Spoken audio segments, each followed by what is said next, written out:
Hello, everybody, and welcome to another edition of The Best of Pedalshift. On this edition, we are going all the way back to April 2016, and it will be touring Big Sur on Brompton. This was my epic ride of California Highway 1 through Big Sur in the glorious state of California on my Brompton, and again, that was back in April 2016. Challenging enough as it was, we're talking Big Sur, which is pretty mountainous section of the California coast. The fact that it was the Brompton, and the first time I was really tackling real deal hills for an extended period of time on the Brompton, there were a few extra challenges thrown in, as you'll hear, just for good measure. My first test of the Brompton as a touring bike in real deal touring conditions, hauling gear, self-supported, well, it passed with flying colors, as you probably know. I've toured with the Brompton a ton since then, and this trip was really the kicking off point for all of that. Interestingly enough, I ended up naming the bike on the trip, but despite the meaningfulness of the name that I came up with, as you'll hear, the name sadly never really stuck. It's a good story, though, so it's worth listening to. I think I refer to it mostly now as the Brompton, or maybe the Little Clown Bike, which I kind of like, but I hear Brompton folks don't really like, but I don't know, whatever. I think it's awesome, and of course I say it with great love and affection. Not long after this trip, Highway 1 closed due to a horrible slide in the area that I was riding there, and it only really fully reopened back in 2018. So after this point, a lot of folks missed out on being able to ride some of the sections that I describe in this podcast. I am really itching to do this part of the California coast again soon, and well, it's only a matter of time till I get out there again.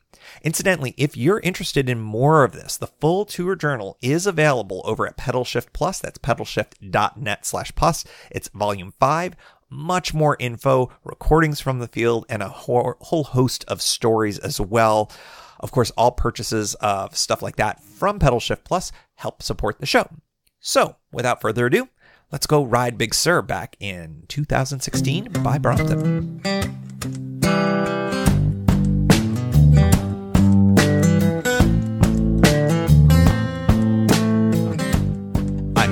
I'm back from a pretty epic ride on the California coast, and this episode is basically chock full of all of my experiences from this really fun, really nice California coastal ride. It was not the first time I've ever done this section of the California coast, but I had some really cool new experiences as a result of it. It was the first time I rode this section of the coast with my friend MJ, which was a lot of fun. And just overall, I've got a lot of things to talk about, so I thought I'd take the entire episode to talk about this epic ride.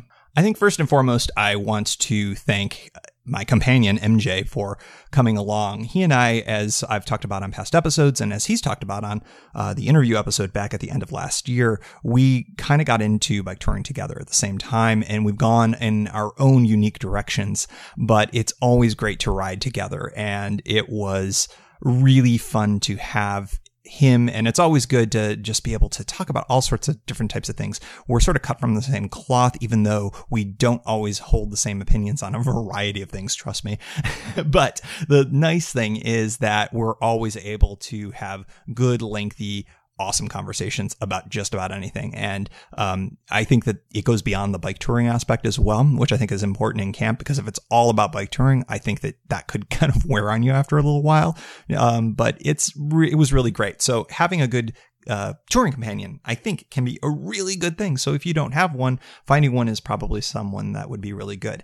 That said, I tend to like to bike alone a lot, and I know that MJ does as well. We didn't ride together very much. In fact, we rode together very little. We both like to sort of have our own pace. He tends to be a little faster than me. I was on a Brompton, which was necessarily slower in certain portions than his sort of roll-off hubbed Surly, which is a freaking amazing bike, by the way.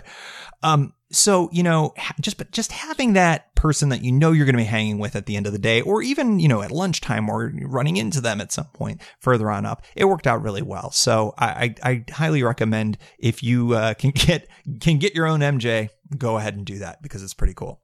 A bunch of the other kind of general things I want to talk about the ride itself. I named my bike 44 a long time ago when I first got it, a long time ago, last fall. And of course, that goes into the whole hashtag sports ball thing. I went to Syracuse and blah, blah, blah, and it's orange and 44 is a big number. I decided that I didn't really like that name very much. And recently, Syracuse basketball great Pearl Washington was diagnosed with brain cancer and while on the trip passed away. And I am not really, into kind of nostalgia things or nostalgia-y. Is that even a word? Nostalgic things, or, tributes or things like that. But to a certain degree, I kind of thought that naming the bike Pearl made a lot of sense given everything. It still keeps my little Syracuse thing with it and all the orange and all of that. And if I'm not into tributes, I am, at least in this instance. So the bike's name is Pearl. That bike rode really, really, really well over the course of this trip. I will say it took a couple of days to get the hang of touring on it, and I'll talk a little bit more about that later. Next up, sort of generally speaking about the ride, weather was largely outstanding with one exception. And if you followed along at all, you know that we took a 0 mile day in Big Sur, and I'll talk about that in a little bit as well.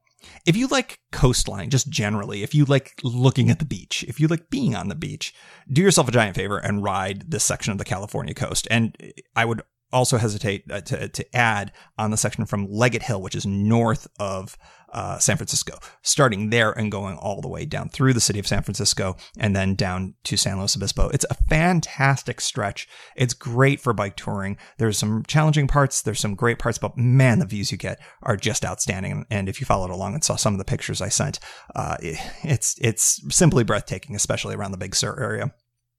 So that's sort of the general stuff. One thing that I would also say, as another general thing, I champion this ride, but I would hesitate for a moment for anybody who does not feel comfortable riding with traffic a lot. I would say this is not a good route for you. California Highway 1 in this section of the California coast has shoulders throughout a lot of it, but not all of it. And some of the gnarlier parts, there are little to no shoulders. And if you're not comfortable kind of coexisting with cars, this is not the ride for you. It's a wonderful ride, and I highly recommend, sucking it up and doing it if you can, if that's something you feel like you can get into. But if you are, simply put, not comfortable around traffic like that, I would say stick to non-traffic touring routes. This is not the one for you. You get some great rewards for it, but if you're nervous about it, you will be constantly freaking out the whole time, especially in certain parts near, the areas of the Central California coast, particularly Big Sur. We'll start off with some of the highlights of the ride. And, honestly, the highlights section could be, 45 minutes long if I really wanted to go off on it. But I'll just start by saying that the big thing about this ride was the fact that this was the first tour that I was doing in earnest on a Brompton. And I'm realizing that I often kind of just say, oh, Brompton, as if everybody knows what that is. A Brompton is a particular brand of touring bike. I shouldn't even say touring bike, a folding bike. I happen to call it a touring bike because of the build that I got. It's made in the UK, and it is, I would say, arguably the highest end of folding bikes. There are definitely other brands out there, Turn in particular, and Bike Friday, that are also mentioned favorably in the same sentence, and I think they're excellent bikes. But I do think that Brompton tends to be considered a cut above all of them. I don't have much to compare it to. I never rode a Bike Friday or a Turn or any of the other ones that are sort of mentioned along with it. But Bromptons have been used for touring before, and I am certainly not the first person to tour on a Brompton at all. But, I used and stood on the shoulders of all the people that sort of did that before me. So I'd say the number one highlight is taking this Brompton Pearl, its name is now Pearl apparently, and succeeding in a tour that was one that I've done on a full-size bike before, and a tour that I wanted to do first, not because it was, oh, this is something that the Brompton can handle. It was, no, I want to go and do the Central California coast, and I'm going to happen to bring the Brompton with me. So highlight number one, succeeding on a tour with a Brompton. I think that I picked a pretty challenging ride as the first one. And around Monterey or so, I was questioning whether that was really a good idea or not, because frankly, there are some elements to riding a Brompton on a tour that are a little harder. The geometry is very different. The riding's very different. If you haven't seen one ever, go ahead and Google it and you'll see. I often refer to Bromptons, and I do this with all the love in my heart, as little clown bikes. And they sort of are. I mean, they ride very upright. Their geometry is completely different. It just rides very differently. And frankly, while I've ridden around on it a lot and ridden on other folding bikes a lot, it is a totally different thing to ride around for 10, 15, 20, even 20 miles like I did for the Transit Tour last year, and doing 50 or 60 miles, and then 50 or 60 miles with some 1,000-foot climbs in there as well. It was a really challenging time, but it worked. And I think that the particular build that I got, making sure that I had low gears on it, really made a big difference. Was I able to ride every single pedal stroke of it? Absolutely not. No, I jumped off and I pushed on a few occasions. I mentioned it before, it'll be more in the low light section, but there was one particular section where I was pushing the bike up a big hill outside of Monterey, and I thought, I don't think I'm ever going to be able to do this. I don't think I've got Big Sur coming up and I'm huffing and puffing up this thing. Yeah, I found that, as it turns out, that sort of the psychology of riding the Brompton is very much that psychology. And there were some hills that were challenging, and I would be like, why is this so hard? And I got to the point where the mechanic who was over at Clever Cycles, who I was emailing with when I was talking about doing a build, he was like, just get off and push. And I did that a bunch of times, and that honestly made my life a lot easier. I probably jumped off the bike maybe less than a dozen times, probably more than 6, but less than a dozen times. And it made all the difference in the world. There were a few times when it was a hill that I had spun up a similar one right before, similar size, similar steepness. But for some reason, lack of momentum, I was tired, whatever, it just wasn't working. So I'd hop off, I'd push it for a few hundred meters, and then or maybe even less than that. And then I would hop on the bike and everything would be cool again. It was awesome. The other thing about this bike is that it rides really well. I found the Dayhan was a little shaky at times, especially going down hills. And I went down some pretty big freaking hills on this ride, and it was stable and it was great. And it felt just as safe as any other bike. And that was a big surprise. And that was also another kind of sub highlight of succeeding on a tour with a Brompton.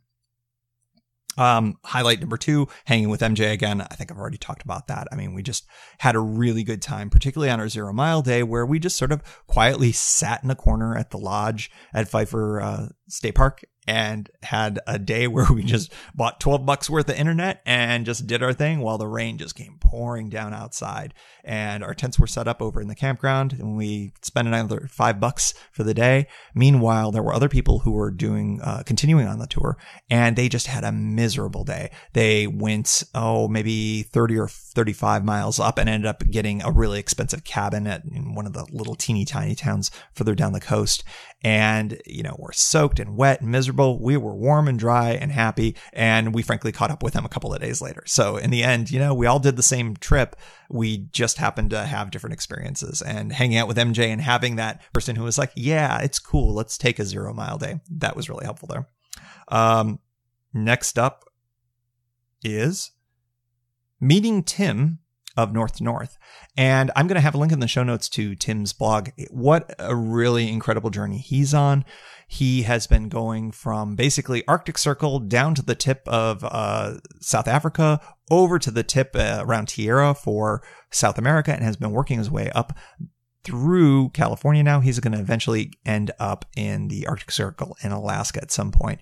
Since some of his ride corresponds with what MJ had done in the past, they had a grand old time talking about it. It was cool. We met up, we just random. He was going northbound, we were going southbound. It's like 2 bullets striking each other in midstream. It was really kind of interesting and fun, and he's a really cool guy, and it was really nice to meet him. So check out North to North, and I've got a link in the show notes there. The section from Plaskett Creek, which is a National Forest Service campground, which is south of Big Sur, about a day's ride or so, about 35 miles south. Starting from there, going to Morro Bay, it was a 60-mile stretch. It was probably the best day of riding that I've ever had. We had 2 great big climbs, and I had succeeded that with those before on the Safari, on the bigger bike. And I was able to just munch up those hills on that bike. And I was a little curious how the Brompton would handle it. Well, it handled it just fine. I hopped off the bike, I think maybe once or twice on the whole thing, but spun up those great big hills and came down those very big hills, as I had talked about before, and just really, really had a great time getting up and down those hills. Then there's kind of this quasi-flat but very rolling section from about San Simeon to Morro Bay, and we had about a 20 or 30 mile per hour tailwind, and it just pushed us along. And it was so fast and so great. I've got, I'd been living in the low gears for a day and a half, and to be able to go into the highest gear imaginable, highest gear possible, I should say, and to be able to just get some speed on that little clown bike, man, that was fun. And that was really cool. And the weather was great and the views were great. And you go by a beach full of elephant seals, and I stopped and took a bunch of pictures there. It was the kind of day you do bike touring for. And to have a day like that, that was as strong as that had followed a day that I would have said was my best day of biking ever. And it's kind of 2 days in a row, but that one in particular, it was absolutely amazing. Really, really great. Awesome stretch of this route. I mentioned before the 0 mile day in Big Sur. That was another highlight. You'd think that as a bike tourist that taking a 0 mile day would feel, well, a little wrong or a little down, or, oh, the weather's preventing me from being able to cycle. And I have to say, that was certainly the case, but at the same time, the experience that we had was really great. It also, frankly, was a day for me to kind of catch up with some rest. I'll talk about it in the low light section, but I had a couple of challenges that day off really, really helped with. And frankly, it was kind of fun to be sitting inside this really nice lodge, and it almost felt like you were kind of cheating a little bit, but at the same time, it was awesome. And download all the podcasts that I needed, because I knew that we would have no cell phone signals going forward, and to just be able to enjoy the heck out of it. That was a real highlight. And also, we got to hang out and we had a nice dinner that night. It's better than sort of eating cheese and crackers, which is what I think I was doing the night before. So much better. 0 mile day. Big thumbs up. Last but not least, the views. I shared a lot of pictures along the way, not all the ones that I took, and I'll be kind of sprinkling those through the Instagram feed and Facebook and elsewhere over the next few weeks, I think, just because there are times when you just sit there and you look out on the vista that's in front of you and you think, how is this real? I mean, this is the type of thing that computers generate. There was one spot in Morro Bay where we're at the Albertsons of all places, right? And we're riding up, and I was looking off in the distance, and I was like, James, that looks like a Microsoft screensaver, doesn't it? And it was just the way the rolling hills looked like. It looked exactly like a Windows XP screensaver. And he was like, huh, weird. It was just kind of strange. And that was sort of like one of the ugliest things that we ever saw in the entire trip. Just the coastline is just magnificent. So cool. And I hope the pictures did some justice. I know they didn't. When I was taking a picture, I'd be like, there's no way that this computer in my hand will possibly be able to register the countless numbers of shades of blue that I'm seeing in the water below me. And it couldn't obviously capture the motion in the same way. I could have taken more videos and things like that, but it just couldn't possibly do it. And that's why I think that the memories from this are as important as anything else. And I'm really glad that I was able to do it a second time to contribute to it. And what else was cool was, as sort of subset of all of this, was there were individual parts. I've talked about this before on the show, where it's maybe a 5-foot section of the road. It's completely nondescript, especially if you're flying by it in a car. You would never notice it. But there's some element of the way the guardrail is shaped and bent, and the look of below you, and the way the plants are. And you realize, I was right here 2 years ago, and I had the exact same kind of moment. And you realize how special that is. And it's something you only get with bike touring. And that was... that probably happened a half dozen times on this route. And the other cool thing is that I feel like I maybe made some additional memories. So when I do this section again, I'll remember the tree that I kind of laid in for a little bit that was overlooking the coastline. And, while I had I think I had a nut bar and a bottle of water or something like that, it was just one of those moments that was really kind of cool. And I'm glad that I've got those and I'm collecting them every time I go on these routes. All right. Those are the highlights. Lowlights. There's always lowlights on trips, especially longer ones. I'm happy to say that this was limited in terms of the lowlights, but they were definitely there, and I wanted to talk about them just to share, because I think that there's some good experiences in here that might be helpful for those of you who are thinking about doing this route, or could be transferable to other routes as well. Number one, losing a day of riding due to the rain. Frankly, I talked about that already. I think that was more of a highlight than anything, just because we had a lot of fun, but at the same time, it prevented me from getting further south and maybe getting to Carpinteria, or getting further to a place that I really wanted to go see. It simply put, took away a day of riding away. So a bit of a low light in that sense, even though we had some fun with it. Number two, this one I want to talk about at a little greater length, and that is I had a bonk for the first time in my entire life. For those of you who don't know what bonking is, it is, I will try to describe it. I think that there are multiple causes for bonking, and they can be anywhere from not eating enough, not drinking enough, too much sun exposure. Maybe you are a little sick as well, overexertion, exhaustion. Throw all of those things together. I can only describe really how it ended up feeling. I felt really physically sick. This happened the day we were rolling into Santa Cruz, in the Santa Cruz area. I'm staying at New Brighton Beach State Park. And I actually had a very similar experience 2 years ago. I wouldn't call it the same thing. I think that I was just feeling a little gross from drinking way too much Gatorade 2 years ago, and just that fake sweetener that's in it. I'm finding that maybe I need to get away from it and drink it very minimally or water it down. This time, however, frankly, this was the first serious day of riding I've done this season. And I think that doing 55 miles on Brompton as your first tour, and you've got a winter's worth of stuff still, kind of shaking off that rust, plus a lot of more sun exposure than I anticipated. Well, it all conspired against me. So I didn't drink enough water, I think. I didn't eat enough food. The night before, when we were camping the first night, I had a little wine, which probably was not a great idea. And all these things that just sort of seemed like, hey, I can just jump right back into this thing. I ended up feeling really gross by the end of the ride. So we're on the outskirts of Santa Cruz, on the far side of Santa Cruz towards New Brighton Beach State Park. And we get to a grocery store. I think it was a Safeway. And James was going in to just get stuff for dinner. He was feeling fine, feeling okay, but he was hungry. He was like, I need to go get a bite to eat, like immediately. And I locked the bikes up and I walked in a complete daze. I wasn't hungry. I wasn't thirsty, but at the same time, I was absolutely malnourished and dehydrated.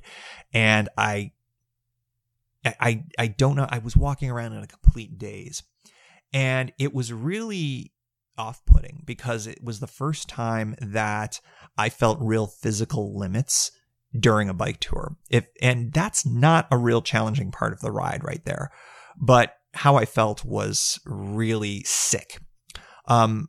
I walked around trying to find any kind of food. And I'm in a big Safeway. There was any kind of food that you could imagine was in that store, whether it was sweet or salty or whatever. I couldn't figure out what I wanted. Nothing appealed to me at all. And I knew that I knew I needed to hydrate. I knew I needed to eat. And eventually I kind of was walking around and I was all set to get something from the deli. And I saw a teriyaki bowl. And for some reason, that was the only thing in that entire store that I was like, I think I can eat that. I think that seems like something I would like. So I got that and I got a bottle of water, and I just forced myself. I don't know if any of you have ever had this happen to you before, where you are so sick, but you need to get something in you. You know that it has to get down. So dehydrated, but not thirsty. And I'm just sipping the smallest amounts, just trying to make it all work. It was a really miserable experience, and it took about an hour, but finally it started to get a little bit better. And, I credit just taking the time, taking the opportunity to eat even what I could and drink even what I could. And that really made all the difference in the world. What a horrible feeling. And I know that a lot of you out there have had this happen to you, and you try to avoid it as much as you can. I got some interesting feedback from folks. I don't have them in front of me. It basically saying essentially the same thing. Take time, rest, get fluids into you, do whatever it is that you need to. If you're cramping up, I wasn't cramping, then it probably means that you need electrolytes. So, the Gatorade or watered down Gatorade is one of those things. I've been using pills. They're specifically electrolyte pills. And those I swear by. A naturopathic doctor had prescribed them to me. They're not a prescription thing, but she had recommended them to me when I was first starting off on all of this. And I have used them ever since. And I think that just my experience again with these sports drinks that just don't agree with me very well. Your miles may vary, but they didn't agree with me very well at all. So I think I'm going to kind of leave the sports drinks behind largely and stick to these pills because it allows me to drink just pure clean water and that keeps my system kind of in check. So bottom line, it was probably the biggest low light of the entire trip was this bunk. And I slept like a rock that night. I really slept it off. Woke up the next morning and I was about 85, maybe 90%. It really took another full day until I got my legs underneath me because that was where we ended up at Pfeiffer at Big Sur. And then that next night I slept pretty well and we had the 0 mile day. We had all that rain the next day. And that really was the thing that kind of got me over the hump. It really took a while. And once you have such a huge systemic fail like that, it takes some time to get back in gear again. So take your time. Listen to your body and make sure you do all those things that all the books and all the other podcasts and all the other things tell you. Drink before you're thirsty, eat before you're hungry. I think that's a pretty good deal. Don't force it, but don't withhold those things because I'm here to tell you, you will bonk and it sucks. All right. Next up on the lowlights list, breaking in a Brooks saddle for the first time on a bike tour. It wasn't the end of the world. I made a bigger deal of it, I think, on social media than it really was. I didn't have that bad of, shall we say, chafing or anything like that. But I would say I won the battle. My sits bones won the battle eventually. But I would recommend that if you're going to go on a tour, don't use a relatively new Brooks saddle. Make sure you ride around maybe 100 miles or so while you commute or do something else in shorter spurts than doing a lot of riding on a tour with it. It was not ideal, but I will have to say I have a broken in Brooks saddle now, so it's pretty good. Definitely recommend you do that in other chunks in other ways. Next couple of things were just little things. They were more inconveniences rather than I would say lowlights. But the first one was, so Game of Thrones, the new season started on Sunday and we were in Morro Bay. And I was like, I think I do want to watch this first episode and I have an HBO Now account. So I was like, oh, how much data can this possibly take? Well, it turns out it takes about 1 gig an hour. So I burnt quite a bit of data just watching that first episode. Was it worth it? Well, I guess it was all right. It was certainly interesting. I don't know if any of you watch Game of Thrones, but I got into it a few years ago and it was just fun to be able to be watching that in a tent. So I guess in a sense, maybe it was all right. And I had the data plan to support that, but let's just say that I'll be downloading a lot of stuff on Wi-Fi for the rest of the month just because of that. So we'll call that a low light. Last but not least, this happened just actually last night when I was flying back. As we were getting ready to board the plane, the gate attendants were saying how they were going to be strictly measuring all bags coming on board. And I, of course, had Pearl, my Brompton, with me. And I know it fits in that type of overhead. And I know it works. But I also know that technically speaking, that bike does not meet the measurement standards for overhead bins on any airline. It's, I think, over by about 1 inch or 2 in one of the dimensions. And I was like, I just didn't want to have them say, stick that enormous thing inside this little box so that we can prove that it doesn't fit, even though I know it works. So I ended up gate checking it. I used the Dimpa bag, and thank you for all my Swedish correspondents out there, senior Swedish correspondents, for helping me with the translation of Dimpa. Oh, by the way, sidebar, James and I ran into, we think, 2 Swedish women who were traveling the coast in a car, and their accents suggested they were Swedish. And so he and I were sort of like, should I ask them also about this whole Dimpa thing? Just to get a third opinion. And I decided against it. It was probably a bad idea. Anyways, the Dimpa bag worked like a charm. The bike just fit right into it, even with its stealth cover on. And I walked right up to the desk there, and they had offered for anybody who would gate check any of their stuff that we would get on first. They said, no problem. They said, oh, by the way, what is it? And I was like, it's kind of like a stroller, just because I didn't want I wanted to say the magic B word and have them go, it's a bike? Well, that will be $150,000, sir. Anyways, so kind of like a stroller, I think, is not technically a lie. Maybe it's a slight fib. Okay, maybe it's a lie. But anyways, it got gate checked. I worried about it the entire flight. We went through the worst turbulence on the way across, and all I could think of was the bike getting slammed against the bulkhead inside the aircraft. But when I got back to DC, got off the plane, it was waiting for me on the not at the tarmac, but in the gateway there, the jetway. And it wasn't a scratch on it. The bag looked pristine, and I opened it up and everything looked great. So gate checking does work. I'm sure it's something that I will try to avoid in the future. But now that I've done it once, I think that the last barrier is gone now for me in terms of my fears of flying with the Brompton. And I'll talk a lot more about it. I might even do some more videos. I think I'm going to be doing a YouTube channel for Pedalshift, by the way. That's a soft reveal right there.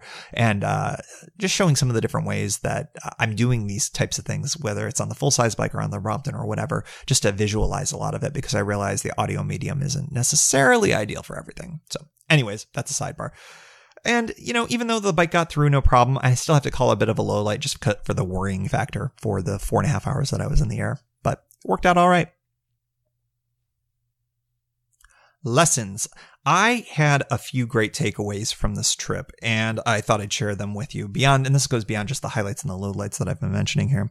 Number one is I'm glad that I brought a stove with me. I think I had mentioned on the last show that I wasn't going to bring a stove, or I was teetering back and forth. I brought the Espit titanium stove, which folds up. It fits in the palm of your hand. It's really small and burns alcohol cubes, for lack of a better word. They smell terrible, but they work great. And it was good to have. We didn't do it every morning, but it was nice to be able to make some Via coffee, those Starbucks packets. We did that. That worked really well. And it was just a good option to have. Having coffee in the morning is just sort of what I like about camping. And I think bringing a stove of some type is a good idea. I think I'm going to be doing it for most trips. Maybe an overnight trip or a weekend trip, maybe I'll set it aside, but I think it's nice to have. So I'm glad I brought it. And that was just a lesson that is sort of like, I'm more of a bring a stove kind of guy than a not bring a stove kind of guy. Bigger lesson, rain gear. I looked at the forecast, and I sort of went with what my history had said and my experience had said, that the California coast at this time of year doesn't really get a lot of rain. Well, the answer is actually it does get some rain. And I think that I played it really fast and loose by basically brought a windbreaker. I didn't even bring my full rain gear kit. And frankly, I had kind of lousy rain gear. And after the experience that we had on the 0 mile day, we were kind of lucky that the rain forecast and the information that I had gave me the ability to call it before the rain really started. If we had been out there on the road and that rain had hit, I know I would have been really uncomfortable. I would have made it. It would have been fine, but it would have been really uncomfortable and not very cool. So my big takeaway from all of this is, frankly, if you're on a longer tour, you should have rain gear and you should bring it with you every time. And when all is said and done, I'm probably going to be making an investment in some nicer rain gear. I know Showers Pass makes some good stuff. And, if anybody has some suggestions, I would love to hear it, especially all you Northwest types. You are the kings and queens of handling rain. So please, if you've got suggestions, I would love to hear what your recommendations would be for touring. Light windbreakers, frankly, just not enough. We were really fortunate that we missed out on that really heavy cold rain. So, I'm going to bring it every time if there's a chance for rain on the tour. And for most of my tours, that's most of the time, most of my tours. So rain gear every time. It's not that big. It's not that bulky. Just bring it. Last lesson was something that I experimented with, offline maps. I know that Google Maps now does offline versions for iOS and has done it for Android for quite some time, but I was messing around with something called Map Out. It's an app on iOS, and there are other ones available for Android as well. They allow you to download, slivers of your route. But the other thing that was cool with it is that I found a gentleman who had provided the GPS lines for and I wish I could remember the names of these actual files. If you're a GPS user, a standalone GPS user, you probably know them. But they are the files for the ACS, ACA, the American Cycling Association Pacific Coast route, but also all of them. And I now have all of the ACA routes in my phone, which is kind of cool. And I can download offline versions of maps, which zoom into very good resolution and with, all streets involved. The routes don't track specifically with the roads, but you can tell exactly pretty much where they are. The waypoints are where the turns have to be. So if the line isn't exactly on the road that you're on, you can figure out what road you're supposed to be on. It worked really well, and I used it on several occasions, even when I did have a signal, but it was particularly helpful when I didn't have a signal. But it was just good to be able to take a quick glance and know, all right, I know I'm on the right route. There are a few sections in some of the rural parts of this ride where you're going through agricultural areas, and 2 years ago, they weren't very well signed. This year, they were better signed, but I just remembered that I almost got lost 2 years ago, so I used the offline map option to just make double sure that I was going in the right direction to confirm the signs were correct. And it worked. And I did miss one turn at one point, which actually didn't have a sign. And I was on a pretty gnarly stretch of freeway section, Highway 1. And luckily, only had to go one exit worth, but it was nicely wide shouldered and everything. And it worked out all right. And that was actually right before I met up with MJ and met Tim and all of that. So offline maps, when I used them, they worked really well. When I should have used it and missed a turn, I regretted it, but I'm really glad that I had it. And I think that's a good lesson, is to have some offline map available for you. Even if you're a tech guy like me and love using your phone, having something that's available offline is really, really important. I highly recommend it. So that's basically it for the tour here. It was a really good time. I know I'm going to do it again. I highly recommend the California coast. I hope that everybody out there who has the gumption and the interest in doing it will go out there and do it.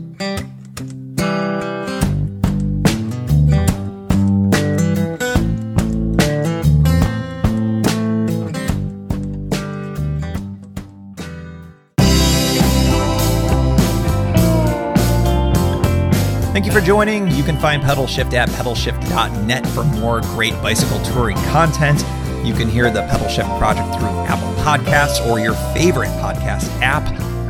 Opening music courtesy of Jason Kent off his self-titled album. The track is called America. Check out his band Sunfield's latest release, Mono Mono, wherever cool music is available.